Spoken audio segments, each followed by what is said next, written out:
Welcome to the Plant-Free MD podcast with Dr. Anthony Chaffee, where we discuss diet and nutrition and how this affects health and chronic disease, and show you how you can use this to optimize your health and happiness, both mentally and physically.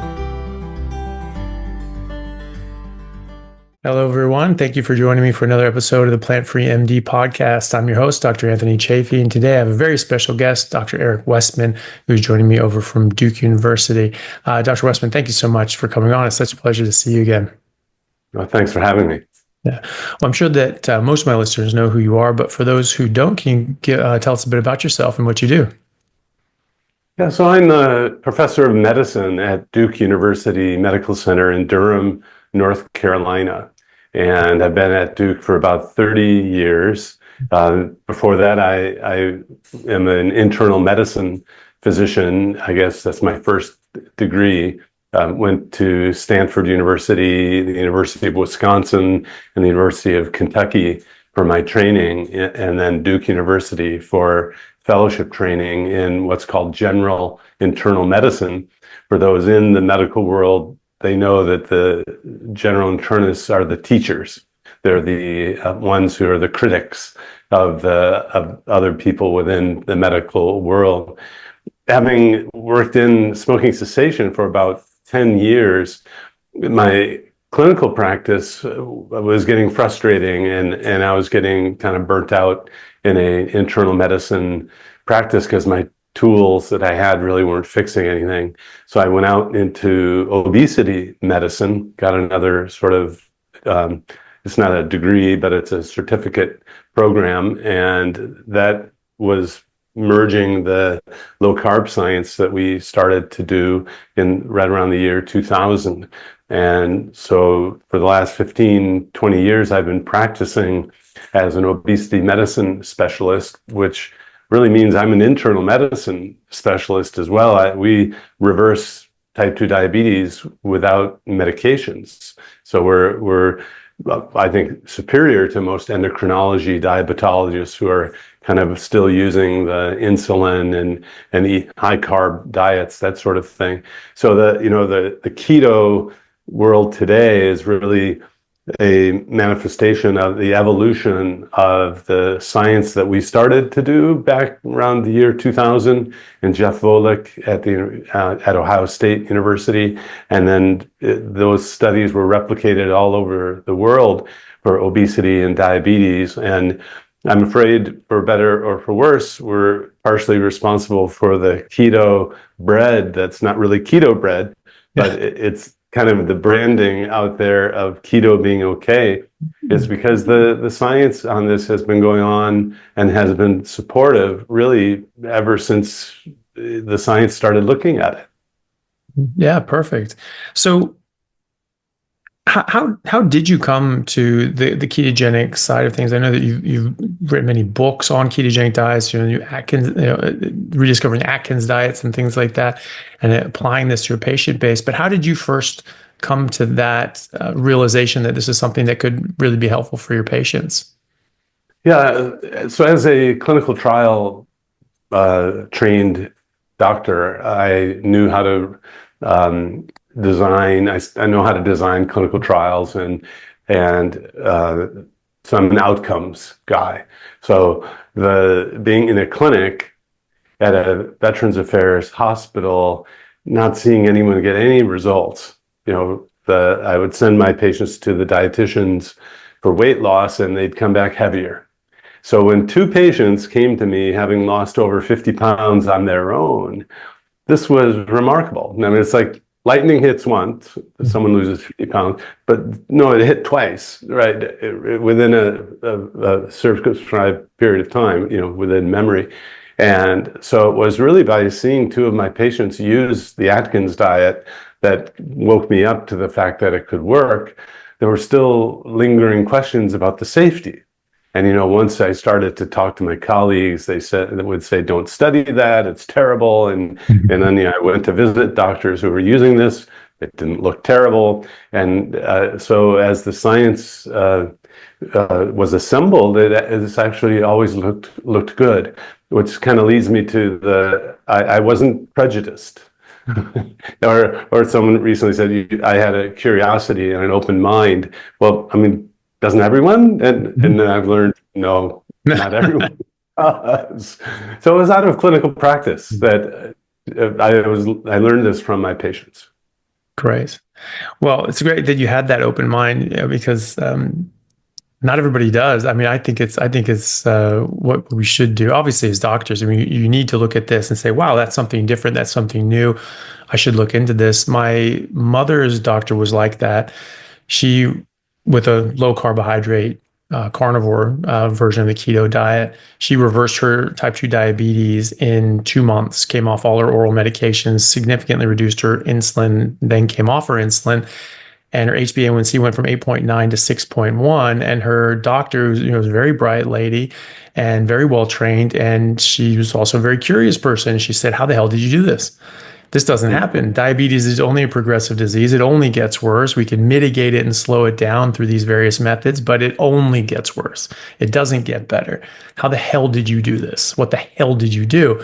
And she told her. She got very, very interested in that. And so I went in and spoke with her for a good hour and a half. And she was a very clever lady. She was an MD PhD from Harvard. She had a PhD in biochemistry from Harvard, and really understood it. And so when I started talking to her on that in the biochemistry of ketogenic diets and benefits, I mean, she was right on it. And she said, "Right, well, this is what we're doing." Changed everything around with my mom. And as far as I know, she started applying this to her practice as well. And then you see other people that just look at that and go, "Absolutely not. Couldn't possibly be. That's just a fluke, and I'm not going to look at it any further." And so thankfully, there are more people like yourself that are taking this in and applying this. So when you started using this with your patient base, what sort of effects and results are you seeing now regularly? Is this something that can be applicable to everybody, or are there certain cohorts that would be better or worse outcomes with it? Or do you find it's pretty universally beneficial to your patients? Yeah, well, I think it's important to have that distinction of the clinical care, clinical patient, and then just non-clinical healthy eating. When you're introducing anything that works for weight loss or for metabolic change, you have to worry about medications that people are on. And so if I'm not in the clinic, if I'm just teaching someone who's not, well, I do get people coming to my clinic who don't need to come to the clinic. They're not on medicines. They could do this on their own, like my patients did years ago, but they don't know they can do it. So I think this is healthy eating for anyone, outside a clinical program. Once you get in the clinical program, if someone does it, it works. I mean, it's not, so it's, unlike most medications, there's a percentage of folks for whom it works really well, some it doesn't work, some have side effects. So, no, this pretty much across the board. If someone does it, it's going to work. And so that's a big part of the education I do at the beginning. It's, have no doubt that this is going to work, because it's actually been studied now as much as a drug would have been studied for FDA approval. And so, it's so, well, but the science shows that. I mean, if you go back, and that's, I think, an important ammunition and backup to have the papers to show for the skeptical colleagues. And the Gunther Boden was a biochemist and physician in the US who did a paper in 2005 with 20 or so people with type 2 diabetes, put them on a research ward, told them to just cut the carbs, do ad lib. It was, like ad lib low carb, 20 grams or so or less per day. It worked in everyone. So of course that's only 20 in a row, but the 20 in a row is a pretty good odds that something's going to work for everyone. So, right. I mean, so have no doubt that this is going to work. And on the other hand, be ready to cut back on medications, diabetes and medicine really at first, so that insulin and these other injectables need to be cut back really quickly And today, most people are measuring the blood glucose, which allows them to see the blood glucose come down really fast and cut back. But we're in a moment where just about any doctor now prescribes an injectable weight loss medicine, and they think they know all about obesity medicine, which is not true. And I'm getting people coming to my office who are on these medicines, and they're not told to watch out for their medicine to become too strong. So, I mean, this is my public service announcement. If you're on a medicine, weight loss shot or anything and you're on other medication, you got to be very careful. Other doctors may not necessarily be trained in what we call de-prescribing. And that is a concern because recently someone came in, she was dizzy when she stood. She didn't know why. She was tired. I mean, her blood pressure was way too low, having lost 40 pounds on one of the shots, and the doctors didn't tell her to watch out for the medicine coming down. But anyway, so coming back around, yeah, if you do it, it works. I mean, there's some people who you give them, eat all the meat you want, and they make it like a competition. It's not a competition. It's eat until you're comfortably full. And so some people can have it eat or just kind of, nosh all day long, and it doesn't work as well as for others. But certainly, even if you do that, you keep the food very low in the carbs, the blood sugar is going to come down, and it will help with diabetes for sure. But so diabetes, obesity, heartburn, irritable bowel syndrome, PCOS, arthritis pains, all of these things reliably will improve. Yeah, fantastic. And that sort of leads me to my other question, which was, what are some of the other benefits of a ketogenic diet? I mean, obviously you're in a specific scope of practice, but do you apply this to other conditions as well? Well, one of the reasons I stayed in a university practice was to be in an insurance pay system, so I could understand the ins and outs of billing, and then also to be able to treat pretty much all comers.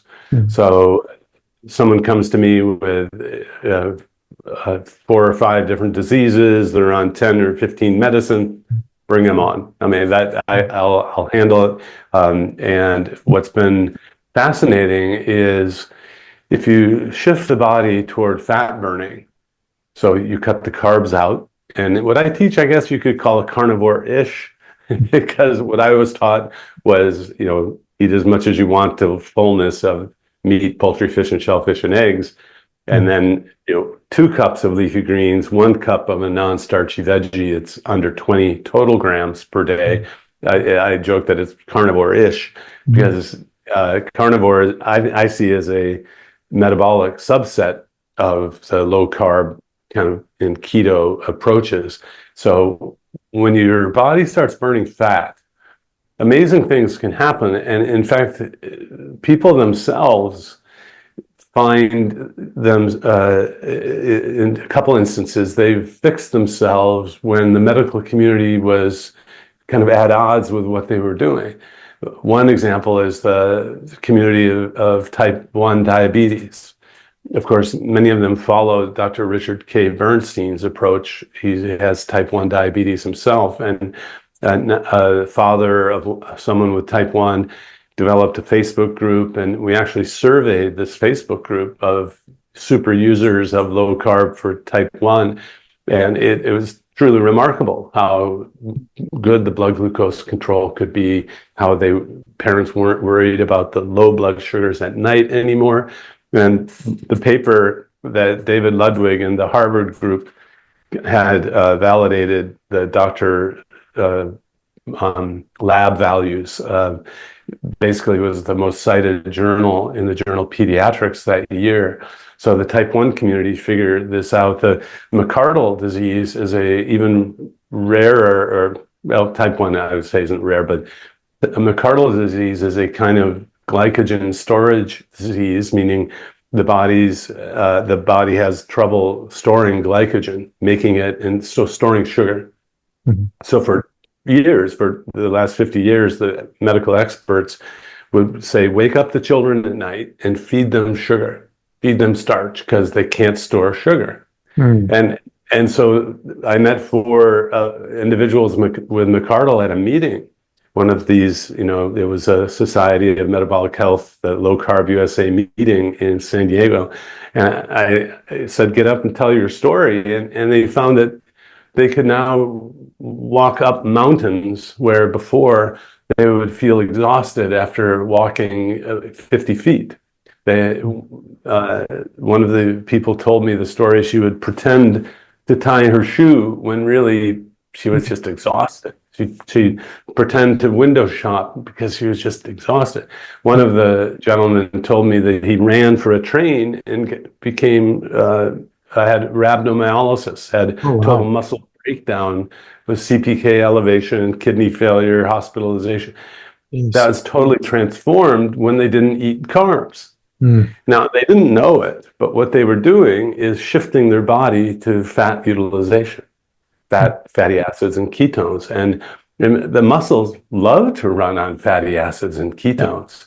It was the medical and even research level fixation and belief that the muscles needed glycogen and needed to store it, that they were actually giving the wrong advice Mm. and developing this is what happens with type 2 diabetes. Eat more carbs, take my medicines, right? It's not the only time, but it's one of these things that the medical world had no answer for, and these people figured it out. Plus, the story continues.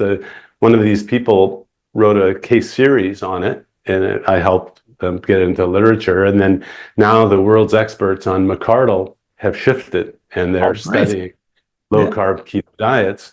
So it's possible that you'll encounter people who have a new situation that no one else could fix. They'll tell you, I feel great, and you have to just scratch your head and think a little bit that, well, one thing, major thing that's happening now is your body is running on fat. Hmm. And the benefits of that, I think, for these other conditions, especially the glycogen storage diseases, is going to be, one of the future major changes that this field, of course, beyond type 2 diabetes, that would be even major, or, monetarily in helping human suffering. Type 2 diabetes and obesity are even more important, but these other orphan conditions just don't get much attention. And so if you're someone watching this and you've had a rare medical condition and suddenly you're better, we want to know about it. In fact, there are mechanisms now to get that information out. And that all started with people going to a meeting and sharing their experiences. Absolutely. Yeah, you mentioned Dr. Volek before. He published the FASTER trial in 2016, where he looked at elite athletes on a ketogenic diet, and they'd been on a ketogenic diet for 9 months to 36 months, average 20 months. So they're very keto adapted, and they looked exactly at that, at what their muscles were using, and they found that they were still oxidizing fat. You're using fat oxidation for their muscles at over 90% VO2 max. And so this is the old rumor that to be an elite. That's supposed to happen. Yeah, exactly. That's Yeah. supposed to happen. Yeah. And but now he's showing that it is. And so obviously and so that it makes perfect sense with people with McArdle syndrome when they're not at 90% VO2 max. However, they could be. And so that's obviously going to cover them throughout their normal daily life. People get very worried about that. No, you have to have glycogen, your muscles have to have glucose, and they clearly don't. And it's very important to show that. Although for decades, the teaching, if you were going to run, was that you carb load the night before, right? So Yeah. having Professor Tim Noakes Mhm. recant, basically in the movie Serial Killers, Mhm. Cereal, he Yeah. rips out the chapter and says, I was wrong, and you can run on fat for fuel. again was even today in my area, people, well, I'm going to go on a marathon. I have to carb load the night. No, no, no, no. And the ultra marathon champion is a low carb guy, but most ultra marathoners still are in the old view of eating carbs, and but yeah, I think what happened is because these things were discovered first and medically discovered in the context already of us as humans mostly eating lots of carbs, that the medical world just kind of assumed that this was optimal, normal. The glucose got discovered first, going back to the 1800s, and when something's discovered first and the metabolism described, sometimes that takes primacy over other things. I've become kind of, not begrudgingly, but very slowly into that area now, where I do think that metabolically things work better if fat and ketones are the main fuel, the primary fuel. And even you go back to Dr. Atkins' time, he had a slide. I remember he said, fat is the backup fuel. And he had that sort of bias toward carbs being first. I don't think that's really necessarily the case. And, after 2 or 3 days, we all become fat burners because we store energy as fat on our bodies. That seems like the default mode. And it's only recently we've had carbs but that's our life experiences. So, and you talk to world-renowned researchers, they don't seem to get the idea that we live in a moment. And, I think, we think we know everything when, we're really just learning. Yeah. Hey everyone, really happy to announce a new sponsor for the show and for everybody down in Australia, Stockman Steaks, who are delivering high quality grass-fed and finished pasture-raised beef and other meats, flash frozen and vacuum sealed to your door, something that I've been enjoying a lot of myself recently as well. They also have a great range of specialty items such as high-fat keto mince and carnivore beef and organs mince with liver, kidneys, and beef heart as well. So use code Chaffee today for a free order of beef mince or another specialty gift along with your order at stockmansteaks.com.au, and I'll see you over there. Thanks, guys. And we thought the Earth was flat for a while too. That one didn't age so well, and I don't think this one will either. I totally agree with you. I think that the reason that we call the carbohydrate metabolism as a fed metabolism is that's why there was the terminology when I was taking biochemistry, and then ketogenic metabolism as a fasting metabolism, and this is when you're lost in the desert and your body's just trying to survive. That only makes sense if if everybody's just eating carbs all the time. We were, by the time we were able to look at biochemistry at a molecular level, everyone was eating carbohydrates. So I said, oh, when you eat it looks like this, and when you don't eat it looks like this. It's normal to have a glucose rise after a meal. Yeah, exactly. Oh, and then insulin rises normally, and that just drives energy in a cell. This is a normal process, ignoring the fact that insulin affects hundreds of other physiological processes in your body, and those are really important to keep in balance. And also that ignoring the fact, maybe not understanding the fact then, that when you eat anything at all except carbohydrates, it also looks like you're in a so-called fasting metabolism. And I think that's starting to come around now. In fact, my niece she's pre-med and she's taking just took biochemistry. And she said, Uncle Anthony, like they don't call it a fed metabolism. They call it a carbohydrate metabolism and a non-carbohydrate metabolism, at least at University of Washington. And so that's good. That's a bit of progress. But I agree. I think that all of our heavy machinery biochemically comes to bear when we're in that so-called fasting metabolism, that ketogenic metabolism, which I would argue looks to me as if it's our primary metabolic state. And that seems to be the metabolic state of most animals in the wild. They've tested the blood of lions and wolves. They're in ketosis. Even 70% of animals species are carnivores, and so they're getting fat and protein as their main fuel source. But even herbivores that eat fibrous foods, they don't break that down for their constituent glucose molecules. The bacteria and protozoa, the microorganisms, eat that, and as a byproduct make short chain fatty acids and die off and make protein. And so they're still getting fat and protein as well. So I think that we're looking at this. Well, no, carbohydrates are our main fuel. I guess we're thinking that we're more akin to hummingbirds than we are to any other form of life, and we just need sugar all the time. But I would disagree, and I think that when you see so many people's health improve when you just have that shift, that metabolic shift, I think that speaks to this being a more of a primacy state. Well, but this is all testable. So I hope, at least what I'd like to do now, is to give the baton to new researchers and clinical people to say, hey, look, don't worry too much about this, okay? Study it, right? So Yeah. 25 years ago, our first study was almost shut down because the hospital director got lobbied by a dietitian to say we would kill people.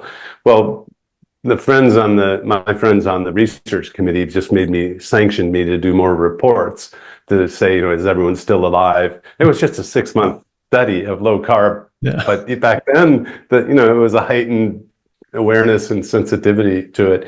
So now, this is worthy and needs to be studied. And there should be no IRB concerns about, oh my God, someone's not eating carbohydrates for 2 weeks. So I'm hoping that communication has made its way out.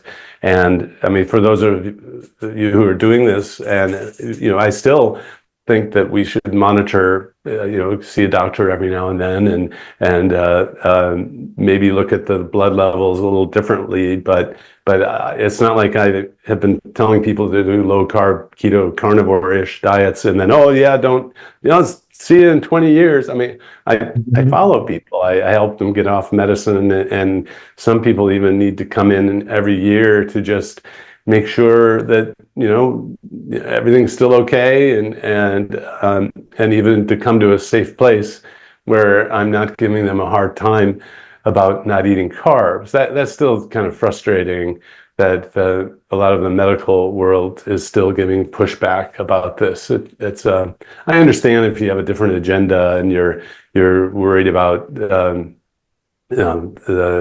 people eating meat and things like that. I mean, that's an ethical agenda, but from a medical scientific standpoint, we shouldn't be hearing our patients get told that they're going to kill themselves by doing this.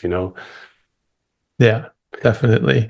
I like how you talk about a carnivore-ish sort of diet. I explain that to people as well because a lot of the data and science that supports a carnivore diet, it comes directly from the ketogenic studies that have been done because it is a ketogenic diet, and so very similar.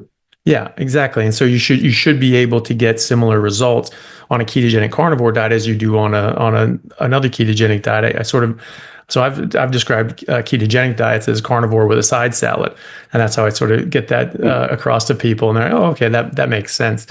And I actually wanted to. You mentioned type 1 diabetes. I actually wanted to see if you've come across this before. I've seen a number of people that I've spoken to online, type 1 diabetics definitely getting much better control, much more regular blood sugar levels, very, very regular insulin dosages and things like that. They're not having the big swings that can be unsafe and even life-threatening. But I have been hearing people saying that when they're in that honeymoon period, that they just get diagnosed with type 1 and then they go into a low-carb ketogenic diet, that some of them have been able to actually even come off insulin. And I've actually had one patient where that was the case. She was in her early 30s. She was a new presentation as a type 1 diabetic. She presented to the hospital with classic DKA, diabetic ketoacidosis. Had lost like 20 pounds in a week, and was voraciously thirsty. Just could not drink enough water. And her husband took her into the hospital, and she was in DKA. He was a patient of mine. He brought her in to see me about a week after she was discharged from the hospital. We spoke about everything, got her onto a very, very, low ketogenic diet, close to a carnivore diet, but more keto than carnivore. She still had a few non-starchy vegetables in her diet. And immediately her blood sugar normalized. It was all over the place before that. She was having these dips at night. She was having all these hypos and problems, couldn't get her dosing right. And fair enough, she was new to it.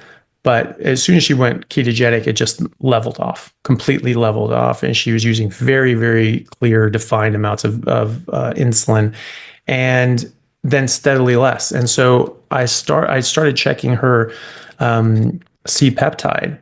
And it actually, after about 6 weeks, it registered. It was very low, but it was there. And so that's great. That's very promising. We continued on another 6 weeks later. Her C-peptide was plumb normal. Her insulin was dead normal. And she was not taking any exogenous insulin. And so that was, to my mind, a pretty good result. Have you seen anything like that yourself? Yeah, I've wondered that that might happen. And it makes sense to me. And I think that's a case study if you can get it together. I'm on the editorial board of the Journal of Metabolic Health, and not that that matters. It's just that they accept case studies. And the reason that it might actually occur, and it might be the tip of the iceberg, that if there's an insult to the pancreas that makes it so it can't produce insulin, it's going to look like type 1 diabetes. If it's a temporary insult, it's a infection, a cross reaction, and you get into the medical world, they'll test you and they'll say you have type 1 diabetes, and they'll never look again. So I wonder if that is a tip of the iceberg, meaning there are a lot of people who just have a temporary damage, if like mumps can affect the pancreas and other viruses, but let's say they don't do a total autoimmune destruction of the cells that make insulin. It makes sense that some people's pancreas will wake up over time, and yet the medical world won't look, right? So it would be really interesting to look for more, again, hearing, listening, more anecdotes like this, put them together, or even say if you had a group of type 1s, and after X years. So the honeymoon period, you have to get through that, because most endocrinologists will acknowledge that, sure, it's going to come back, but then it's going to be gone. But I wonder if you took 100 people, maybe 5 have had the insulin come back. So testing I'll always check the C-peptide in someone, even if they tell me they have type 1 diabetes, just in case. What's interesting, over time I've been to meetings where the story was, middle age, my wife came down with type 1, and so then the husband came down. I mean, the history was infectious. So fascinating. But no, that's the first time I've heard a documented case of that, and I'm not surprised. I mean, there's a biologic rationale why that would be. Yeah, definitely. Oh, well, that's great. Cool. Very cool. Yeah. Well, I was thinking about writing that up as well, and I'll probably If you need help, let me know. Definitely. There are, even the SMHP has a small group of research support, the Society of Metabolic Health Practitioners. Definitely. Cool. Very good. So I also did want to know, obviously you deal with weight loss medicine. What would be your views on the sort of the current in vogue treatments, such as the Wegovy's and Ozempics and things like that? Is that something that you use in your practice, or is that something you don't find that you need, or is it still beneficial even on in this context? Well, so I teach a dietary approach. We studied it, published papers. It's reliable. It works. Have no doubt this will work. So that's still what I like to lead with. If someone's never tried a prescription strength diet or medications, even pills and shots in surgery, I like to start with diet alone and just explain that if this clicks, that's all you need. Mhm. Most doctors don't understand that. Yeah. Most doctors now are following the pharma education and the effectiveness of these weight loss shots, and the marketing is just everywhere now. And so I have people coming in. A story recently: my primary care doctor 3 months ago said you need to go see Dr. Westman, but it's going to take 3 months. So here, why don't you get on this weight loss shot? Mm. So I had already lost 30 pounds. Of course, the doctor didn't say watch your blood pressure. So she came in with a blood systolic of 85 and was feeling dizzy and tired. And so you got to watch out. So these are powerful medicines that the doctor needs to understand how they affect the other medications. I well, sometimes, so the other curious thing that's unusual is a third of people have significant nausea or stomach pain or diarrhea, even in the clinical trials. So a third of the people dropped out. Most drugs won't be taken to the market if it has that messy a profile, but the market is so big, and for the 2/3 for whom it works without side effects, it's having benefits. So, but some people will come to me now on a shot thinking that's the only way you can lose and have terrible nausea. And so the doctors send out Zofran to treat the nausea of the medicine. And I try to explain, well, hey, wait. I can teach this with a diet, and you don't even need these shots. But if someone gets on that and the other doctor didn't mention the diet, they think that's the only way it's going to work. So, I'm past president of a group of doctors that use these medicines a lot, and they use it safely with the teaching of diet with the medicine. Not all doctors are doing that. And there is a concern of the muscle mass loss if you're not supporting the protein that you're not taking in, and you're going to lose some muscle mass. So I guess the long story, there are healthier ways to lose weight than to use one of the shots. For some people, it's a godsend because it's simple. They've honed down the delivery system that even I could do it.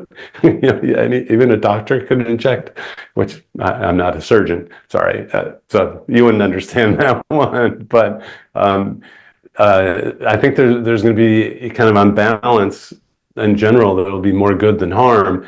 But I think you could do it even more elegantly by just changing the food and doing a carnivore diet, and you're not subsequently getting the side effects and having to find. We're in an awkward moment where the range of cost could be from $3 a month to $1,000 a month for an individual if the insurance isn't covering it, and some people are paying $500 out of pocket per month for these because they think there's no other alternative.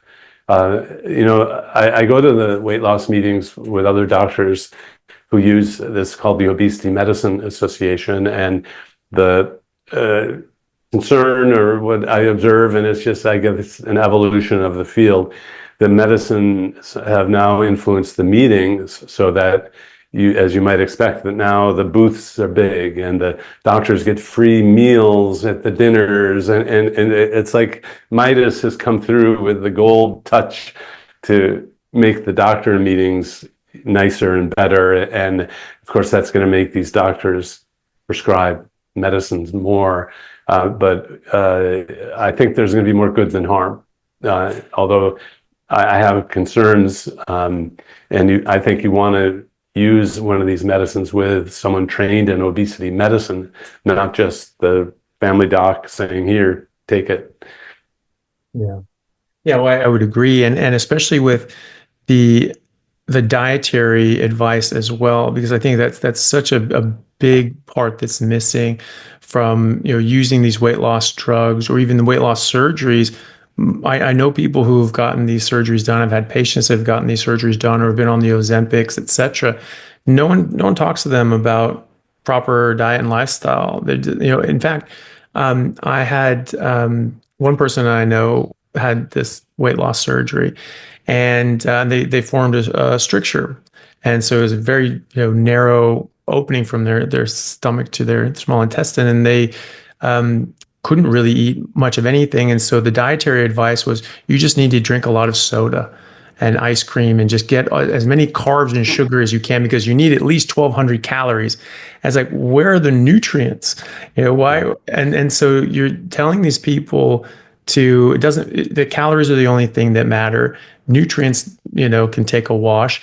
And they were getting quite serious nutritional deficiencies and getting hair loss and other sorts of serious issues. And when you do that, you're forcing them to limit the amount that they're eating, and the Wegovy and the Ozempic can cause gastroparesis and force the same issue. But you're not teaching them what to eat, and so they have this. They sort of get worse habits as a result of that. They're just forced to eat less, but they're eating the same bad things or even worse things. It's just they're forced to eat less of it.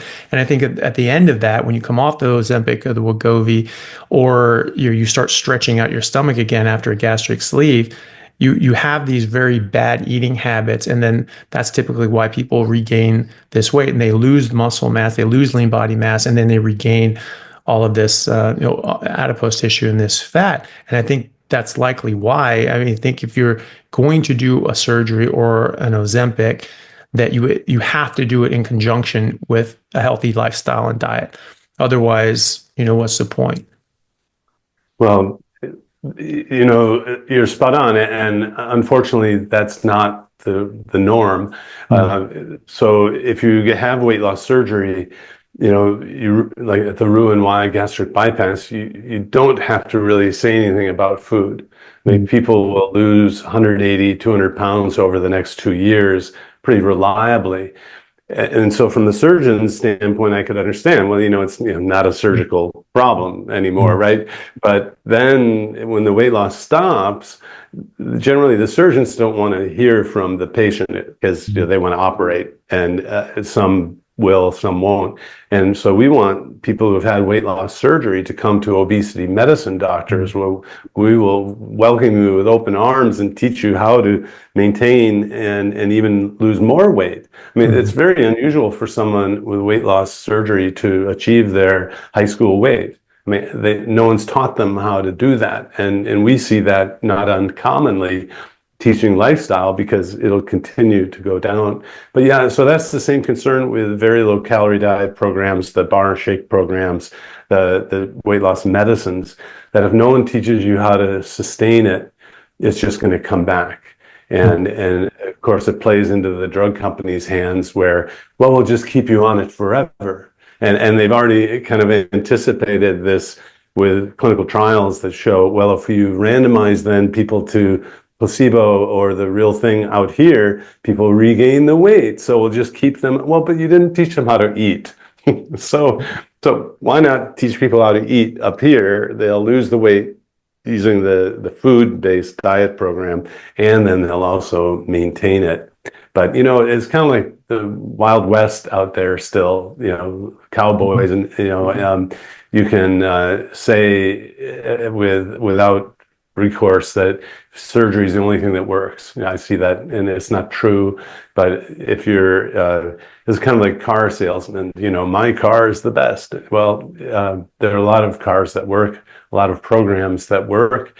In my area, there are half a dozen different programs that work and different styles.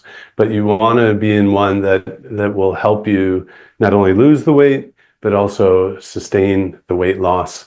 And I don't see the pharma companies stepping up to help educate about diet, which, is it their job? Yeah, I think so. But others don't. Yeah. Yeah. Well, and it's Yeah, I mean, I guess from their business perspective, they're more than happy with people being obese and eating garbage because then they get to sell more of their products. But of course, that I mean, that's and that can be their incentive, and we just need to understand that that they're it's not this altruistic charity that they're just really hoping against hope to just better humanity.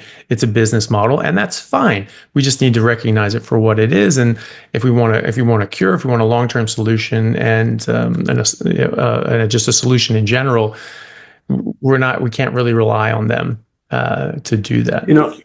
That reminds me of, have you seen this new movie called First Do No Farm, Pharm? Oh no, It's I haven't seen it yet. No, yeah. Donald O'Neill, who did Serial Mm. Killers 2, features Asim Malhotra. Mm. Asim is a cardiologist in the UK who got in hot water questioning statins use. Mhm. But in that movie, which I highly recommend, they interview Fiona Godley, who's the past editor of the British Medical Journal. And she kind of tells a story about the statin drug companies and the industry and how they've asked the companies to open their data, to be Mhm. transparent about how good the drugs are, and they won't. Mm. And so it makes me, and she said, they always did clinical trials to just show that their drug works better than placebo. Right. They Mhm. didn't ever include a lifestyle arm or any other sort of thing. And that's what we're going to see with drug company studies today. They're just trying to prove that their drug works beyond placebo without regard to, let's say, a different lifestyle approach or something. And yet what Fiona Dutch Godley said in that video or the film is they could have done that. I mean, how many gazillion dollars have been spent on these placebo-controlled studies when they could have added in something very simply for the greater good of the rest of us. I don't Yeah. know, but that's not the company agenda. It's to get the approval of a drug. Now, that's a great plug for doing post-marketing studies, where now that drugs are out there, what we do is we compare a carnivore keto-ish study to these other medicines. And I've seen people do that in figures, with not in a prospective randomized way, but the results we get from diet alone are comparable, even without the side effects and the expense. Yeah. And more beneficial side effects as well, some other pleiotropic effects that add further benefit as well. And certainly a lot of these benefits have been already shown in ketogenic diets already. It's just a matter of getting it out to the clinicians to start actually putting it into practice. We've come across this information, but it was certainly not spoon fed to me in medical school or elsewhere. I came across this because I was investigating is under coming to the realization that I did a lot better on a carnivore diet. Humans biologically, that's been our evolutionary past. Okay, that makes sense to me, but do we have any data on this? What do we know? What can we prove? And that's when I started really digging into the literature, asking questions and trying to answer them by looking into the literature. And I came across a whole ketogenic body of information, which is thousands and thousands and thousands of studies. And that made sense to me. It's like, well, this is a ketogenic diet. Typically, you get rid of carbohydrates, you replace it with protein and fat. That often comes from meat. And so a lot of these studies are looking at a high fat, meat based ketogenic diet approach. And so that makes sense. And so I found that. And that made a lot of sense to me. There's a lot of very good evidence showing and supporting the use of these dietary interventions in clinical practice and just in everyday life. But what I come to realize is that there's because there's no product behind it. It's not like there's a pharmaceutical drug or big keto or something like that. It's not gonna get lobbied at medical schools to be taught or in residency programs, or they're not gonna be sponsoring major conferences that are gonna draw a lot of people, and they're not gonna have drug reps coming in every Tuesday and catering a lunch, ketogenic lunch, buying everybody steaks or anything like that, because there's no marketing budget because there's no product line, and that's the thing. We have to go find this ourselves. I had colleague of mine who I remember we were coming into like a Tuesday meeting. It was being catered by a drug rep. And she's just really excited. She's like, "Oh, I love Tuesdays." And I was like, "Oh, what, free lunch?" And she said, "No, it's like I just get to learn new research. I always love it. They're presenting new research and new studies." And I was like, this isn't like the research wing of the hospital coming in to tell us what they've discovered. Like this is a sales rep. This is just they're Right. telling us the studies that fit their purpose to try to make us use their drug. Right. But we think about it like that. Our continuing education, it comes from these reps that come to us and going to conferences, and we're just being spoon fed. But it's not going to happen with this sort of intervention. We have to go find it. And so which is why I want to try to spread this out to as many clinicians as possible so they can start looking into this for themselves. The information is there. The evidence is clearly there. It just needs to be picked up. And I'm still trying to figure out a way of like, how do we actually get this into those Tuesday meetings, and get this dispersed out to more people. I don't know if you had thoughts on that. Hey guys, just want to take a second to thank our sponsor, Carnivore Bar. I don't promote many products because honestly, all you need to be healthy is to just eat meat. For those times that you're out hiking, road tripping, or stuck at work and you want a nutritious snack that is just meat, fat, and salt if you want it, the Carnivore Bar is a great option. So I like this product not because it's just pure meat, but also because I want the carnivore market to thrive as well. And the more we support meat-only products, the more meat-only products there will be available in the mainstream. So if this sounds like something you'd like to get behind, check it out using my discount code Anthony to get 10% off, which also applies to subscriptions, giving you 25% off total. All right, thanks guys. Well, I have a couple of thoughts, and on my way to that direct question, in that movie First Do No Farm, Asim, Dr. Malhotra visits, he goes around the world and he visits Cape Town, South Africa, where Nelson Mandela and Gandhi had been, and he talks to one of the leaders there, and he says, well, first if you're going to make a revolution, is you take over the education. Like this is a time-honored way to do things, right? And so basically, pharma has taken over the education of medical schools. Yeah, it's pretty clear. The other thought, though, I had was I did meet a very driven individual in Indonesia. And Tio Prasetyo is the father of someone with cerebral palsy, a child who was told he would never walk and talk, and he sleuthed out, well, what do the children need in the brain? And they said, well, myelin. And he said, well, how do they make myelin? Tio, being an engineer, said, well, we can fix this. And well, it takes ketones and cholesterol. And he said, well, let's give it to him. So basically, Tio has gone around Indonesia himself and lobbied doctors, teaching them biochemistry. So thinking that individuals can do this, but I mean, this is a heroic, only one of the certain times when there's this heroic power or feeling of energy is when your child is affected by something and you found something that fixes them. So he's felt compelled to teach all through Indonesia, put on a conference in Jakarta, and I got to go to that meeting. And the Facebook group they have is called Keto Fastosis Indonesia. And the overlap there with a mainly Muslim country is they're very comfortable with fasting. It's something they learn through their culture and religion. And so one person could. So we could develop an army of volunteers, people. They've retired from their first career.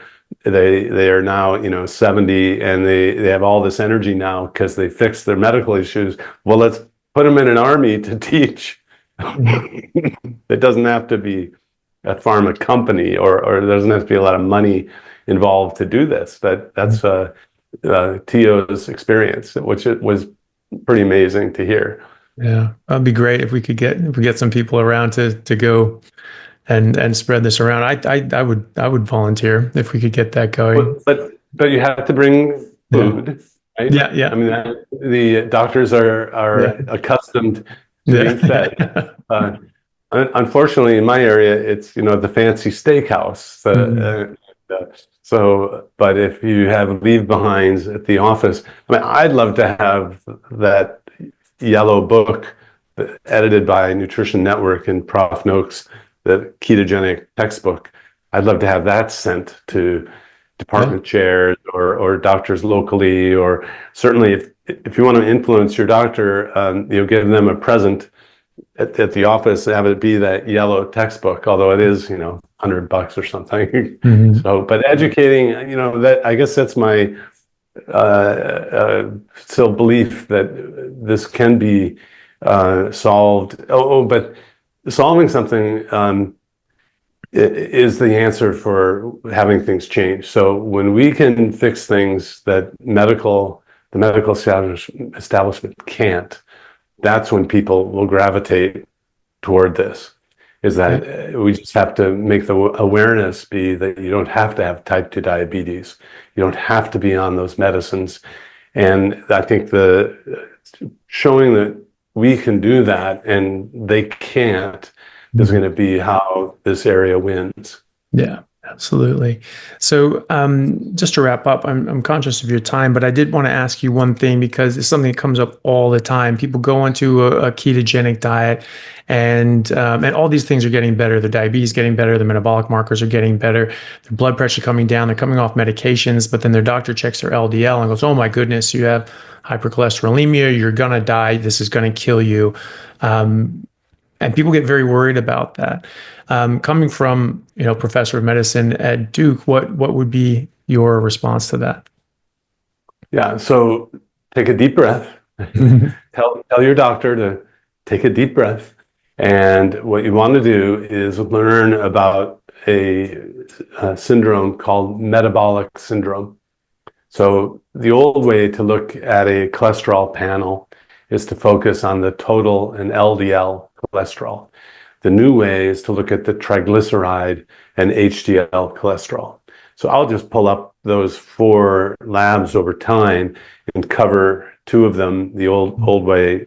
Oh, it looks worse. And then cover the other 2 the new way. Oh, it all looks better.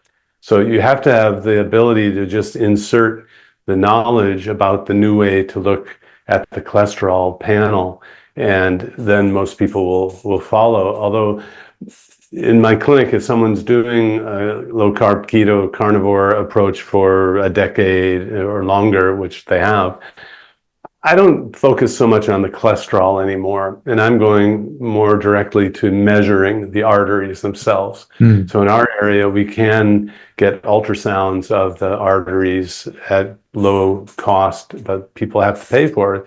We can get coronary artery calcium scores and CT angiograms.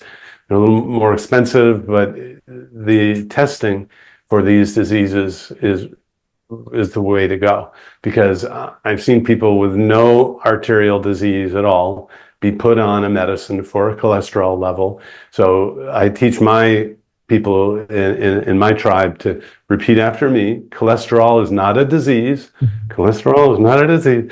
Atherosclerosis is the disease that you don't want to get, and that's what we're treating with treating cholesterol. So if you don't have atherosclerosis, especially if you live to the age of 70 and you don't have atherosclerosis, there's no reason to be on a medicine to treat a condition that you don't have. And yet the medical mainstream it doesn't compute. They'll still say, well, but you might later. And no, you wouldn't give chemotherapy to somebody for cancer on the odds that they have cancer. That's basically what's happening with the cholesterol treatments now. Odds are you have it, so we'll treat you. Well, we can personalize things better than that. And so it just takes a little education. And of course, get a second opinion is the other way to say it, or say, doctor, thank you so much for your concern. I'm going to talk to my other doctor about it, and I'll be back. And I've heard stories of doctors firing their patients. Well, if you won't take it, then get out. Well, they must be on some kind of quota to have a percentage of their folks on a I just can't. see that as a rational way to do things. But most of the time, people are not asked to look at the arterial system. They are just told to be on a drug because of a cholesterol level, and we can do better than that. Yeah. And so you've been doing this for quite some time. So like you said, you'd have patients that are, upwards of a decade on these diets that could have so-called high cholesterol. So I would just think it's normal. That's just what your body's trying to do. If you fast for 5 days, your LDL is going to go up too. Your body's trying to do that anyway. And is that what you're finding, that people, when you actually look at their vasculature, are they free of disease with long-term ketogenic diets? Well, that's a study I've never done. Okay. And it may be time now to kind of roll out the people in my clinic panel. I've been more following the LMHR study that Dave Feldman, cholesterol code, looking at, say, 100 people in a controlled study like he had. But that I'm now finally getting the, I don't know, reputation or in a good way, so that a medical student this last year reviewed the charts of our patients. That's the other thing. We're trying to find money for research. You can get unpaid students to do this as part of their learning experience. But he assembled all of the people we've been treating for heart failure, and it kind of in a strange twist of drugs working through ketosis. Now the cardiology world is waking up to the idea that ketones might help heart failure.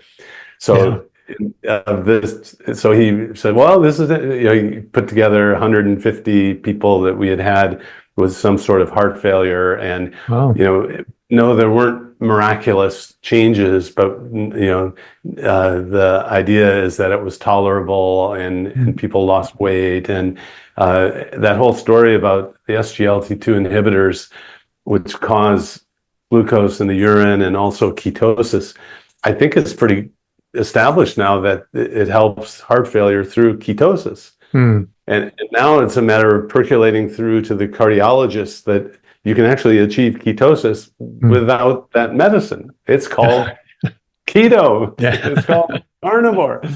But no, I mean, that most of them are still in this kind of barrier of you can't cross the high fat diet, but they're still stuck in that old way of thinking. It's just too bad. Yeah, thankfully some are coming around in the low carb sort of groups. There's one in Australia that I in my area. I just met him recently, and he's all for ketogenic, meat-based, high-fat approaches for his cardiology patients. And he made that same point about heart failure medication and ketones, and he's very interested in applying ketogenic diets to heart failure patients. And so it may be that we might be able to get a small clinical trial going on that to see that. And I've seen the same thing anecdotally. I've had several patients actually that have had actually quite severe heart failure, congestive heart failure, some ischemic actually, which is very interesting, because if you have a heart attack, you have this dead wall of your heart that's probably not going to come back to life. But it seems that the rest of the heart works better, and that there is some improvement, going up from 15-20% ejection fraction to 33% ejection fraction in one case. So that's going to make a big difference in that person's life.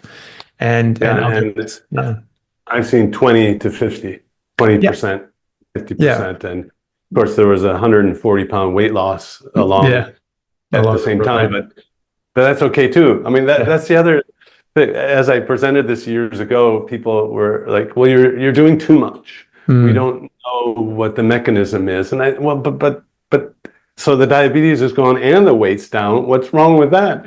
No, but the weight loss.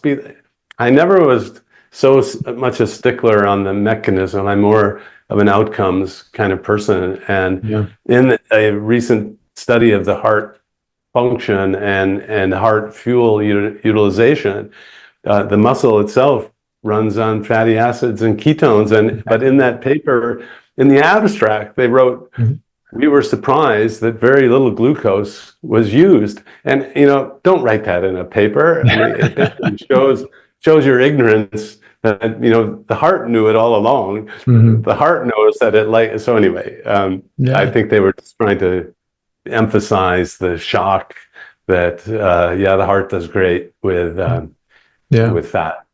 Yeah, I've seen studies saying it's just being in ketosis and running on ketones can improve injection fraction by 30% or so, just the ketones. And Yeah.